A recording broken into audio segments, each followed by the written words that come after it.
randomly when we were pondering the idea of opening a brewery, he kind of messaged me, was like, hey, I'd love to help. Can you get me as many photos of Aaron with a beard? Fantastic, I can do that. I have a plentiful amount because he's had the beard for so many years. We weren't so sure about it, but it grew on us. I think that's the thing about this. Things grow on us. And then it evolved. We had someone just touch it up a little bit, and it's the perfect logo for us. It is Beer'd Brewing. Much like the beard, it grows on you.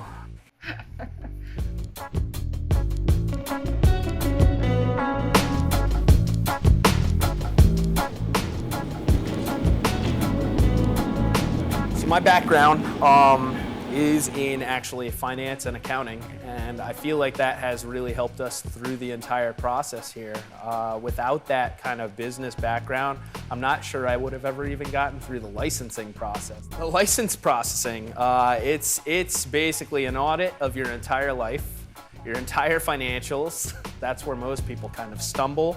You hear the horror stories about people trying to get their license for over a year, and that's just unsustainable.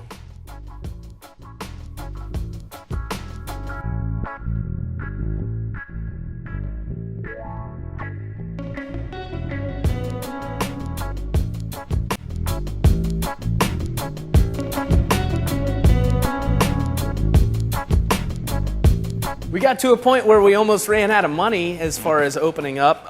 Saying screw it, no, I don't think so. I think this was a passion and something that I was going to make happen. So it's always interesting, it's always a learning experience, but luckily in this state, we have a lot of close-knit brewing partners at different breweries that are able to kind of lead us in the right direction. And so there were stumbling blocks again, but we worked it out.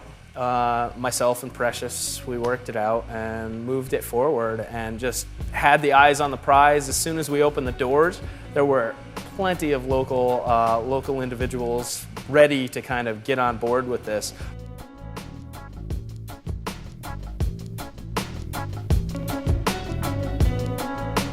I had a day job that I wasn't too fond of, and I ended up brewing beer as a side project at the recommendation of Precious, my other half, and my mother. So they bought me my first homebrew kits, and my mom bought me my first kettle, and from there, the rest is history. I got bit by that bug.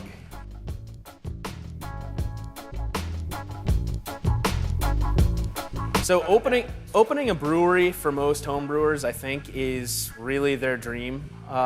Everybody brews their first extract batch and it never turns out great. From there, I think we all dream about it but don't know quite how to get there. So I made a plan.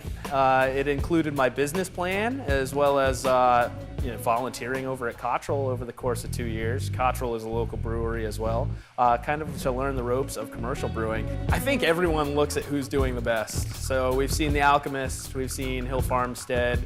Locally, we've seen New England Brewing Company, all do very, very well. And part of the reason, I think, is because they're smaller. They definitely can't keep up with the demand. I think that's worked out well for us.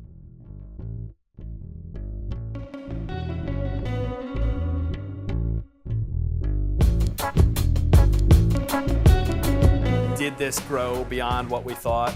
Yes, absolutely. I don't think we thought about him leaving his day job in year one, and that happened, and it had to happen for us to move forward. But being so prudent, both of us being so prudent, we planned for the worst and got nothing but the best. And we can't thank our customers and our regular customers enough for supporting us and coming back week in and week out and drinking our beer before we can even brew it.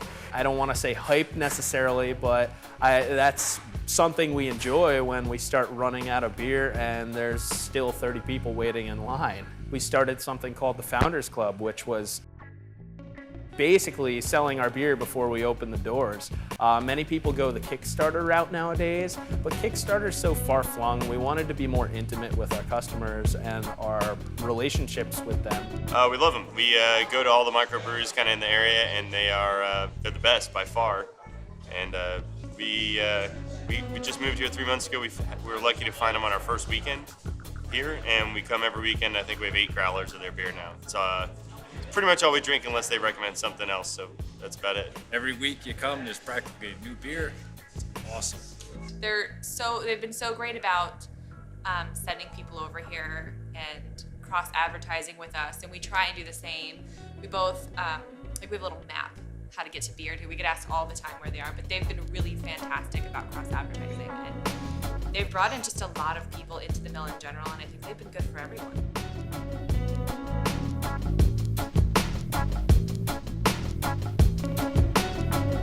Our fridge, most of the time, is more beer than food, which is sad, but true. Anyways, long story short, is we want Beer'd Brewing to actually have an array of different kinds of beers. We don't want you to come in and feel like, oh, it's the same pour.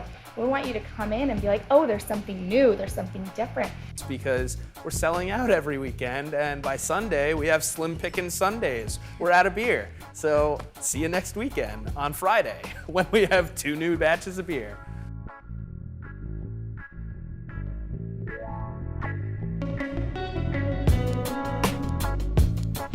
Even from Beer'd, a beard in general. You know, and it worked out. We went with our gut instinct, and we take every day and we think about what is craft beer, what do we want? We look at from the core and then work outward into the marketing instead of looking at, here's the huge population, let's now figure out what we want to do.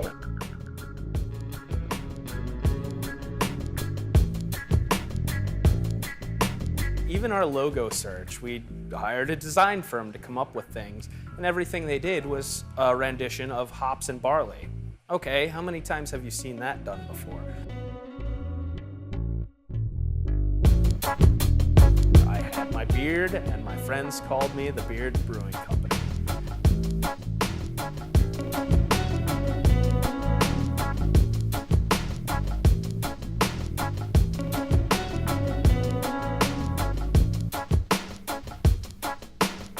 There's apparently a huge following for beards in the US now. I don't want to say we're hipsters, but it's kind of cool that so many people identify with the logo and say that our branding is fantastic.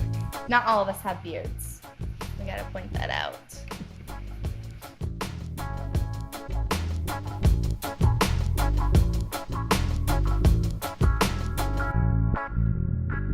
Did the beard inspire the beer? No, I think I just didn't want to be like everyone else, and so that's kind of one of our mottos is don't just stand out in the crowd, stand somewhere else completely.